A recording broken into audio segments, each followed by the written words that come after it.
പിക്കാരി പോലെ പിത്തേരി വാടി കൊഴാവി കൂടി തൊടാവി തേടി. അടിസക്കെ പഞ്ഞിക്കാരനാണ്. ഇന്ന് നമുക്ക് എല്ലാവർക്കും അഭിമാനമുള്ള ഒരു ദിവസമാണ്. നമുക്ക് സ്വാതന്ത്ര്യം കിട്ടിയ ദിവസം 79ാമത്തെ സ്വാതന്ത്ര്യ ദിനം ഞങ്ങൾ എല്ലാവരും നല്ല സന്തോഷപൂർവ്വം തന്നെ ആഘോഷിച്ചു. പണ്ട് കുട്ടിക്കാലത്തുള്ള ഒരു ശീലം വന്ന് സ്വാതന്ത്ര്യ ദിനത്തിന് എല്ലായിടത്തും പോയി കൊടി ഉയർത്താനും അവിടെ നിന്ന് മിഠായൊക്കെ വാങ്ങിച്ചിട്ട് ഓടി നടക്കുന്ന ഒരു ശീലം ഉണ്ടായിരുന്നു. ഇത്തവണ എന്തായാലും തീരുമാനിച്ചിരുന്നു കൊയ്യൽ എല്ലാ ഭാഗത്തും പോയിട്ട് പതാക ഉയർത്തുന്ന പരിപാടിയിൽ പങ്കെടുക്കാൻ. എല്ലായിടത്തും എത്തിച്ചേരാൻ പറ്റില്ലെങ്കിൽ എനിക്ക് അറിയാവുന്നിടത്തൊക്കെ ആദ്യം പോയിട്ടാ. ആദ്യം ഞാൻ പോയത് ഞങ്ങളുടെ പള്ളിയിലാണ്. പള്ളിയിൽ പതാക ഉയർത്തി അവിടെ കുറച്ച് പരിപാടിയൊക്കെ കഴിഞ്ഞ് നേരെ ഞങ്ങൾ പള്ളി സ്കൂളിലോട്ട് പോയിട്ട് അവിടെ കുട്ടികളുടെ കൂടെ കുറച്ചു നേരം പങ്കിടാൻ തീരുമാനിച്ചു. അവർ അടിപൊളിയായിരുന്നു.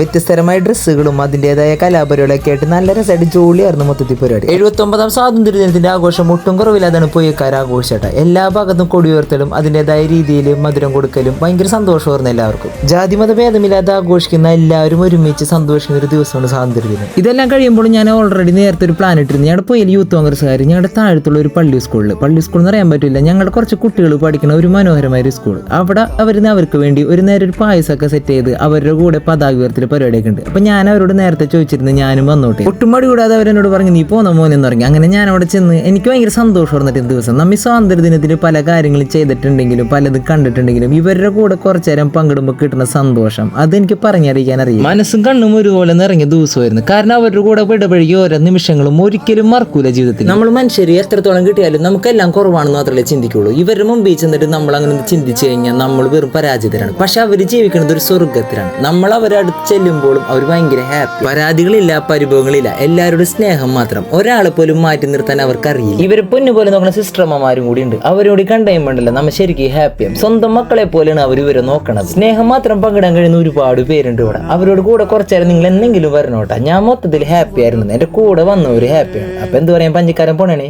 സുലാൻ.